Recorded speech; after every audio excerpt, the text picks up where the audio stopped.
SUV, I'm cool as fuck, and welcome to my crib.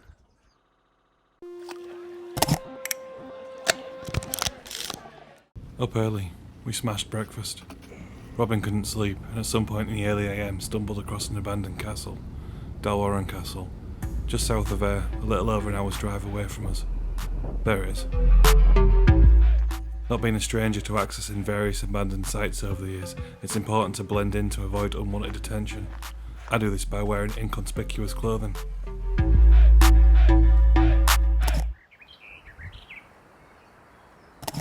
The walk to the castle couldn't have been any more straightforward.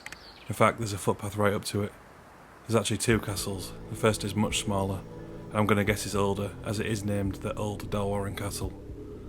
There's a few signs littered around one and of dangerous structures, but no fences to close it off, which is ideal for a couple like us with broken bodies. Easy access for the dogs too, as these walks are as much for the dogs as us.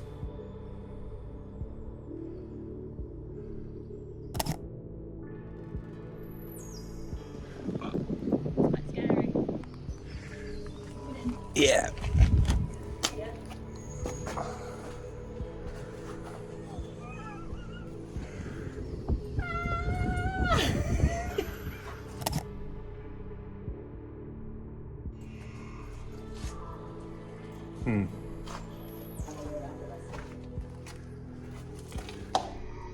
I'm not going in there. I'll be honest, I don't know why I stand so stiff in photos. Like a sim that's just spawned awkwardly in unfamiliar surroundings. Now watch as I hold onto a gaping former window for some reason.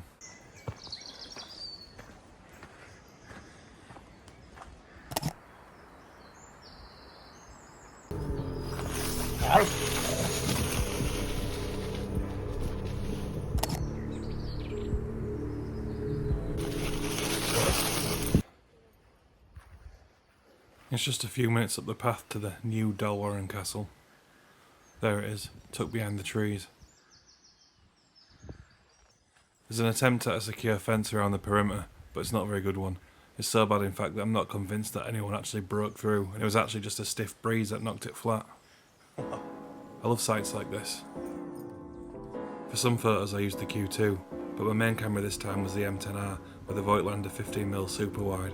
It came in real handy as some of the interiors are a little cramped.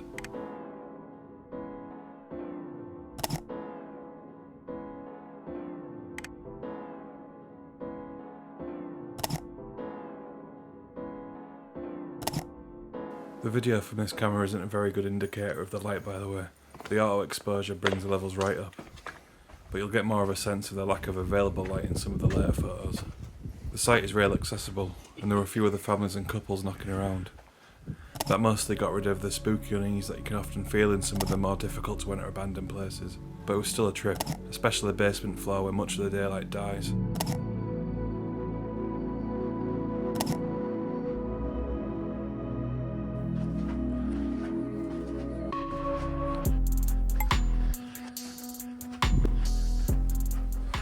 I went to the top of the spiral staircase. Unfortunately I didn't get many photos at the top because after I had a quick look, I heard the pitter-patter of Marshall's paws as he decided to follow me up, and he's not exactly the brightest or most spatially aware dog around, so I gently encouraged him to go back down and I followed right away. I found Robin and we took some photos and a little family portrait as well.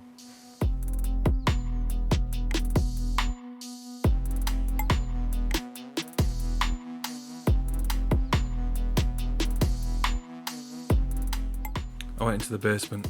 Here's where you can see how light the video made it look when really it was much darker. There's Marshall, speeding around like the weird haunted ghost that he is.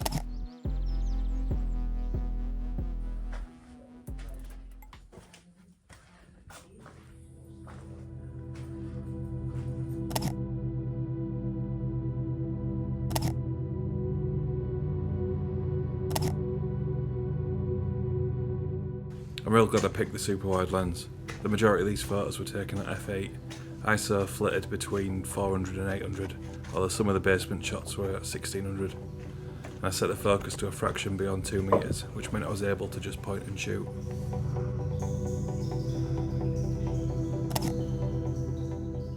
Well, what can I tell you about Dalquharran Castle? It's owned by the same family as the Leica Castle, with both being designed by Robert Adam. The castle has been left untouched since the 1960s, when the last resident decided to remove the roof, and this was because the cost of the upkeep had become too expensive, so by removing the roof it was deemed uninhabitable, meaning they no longer had to pay rates.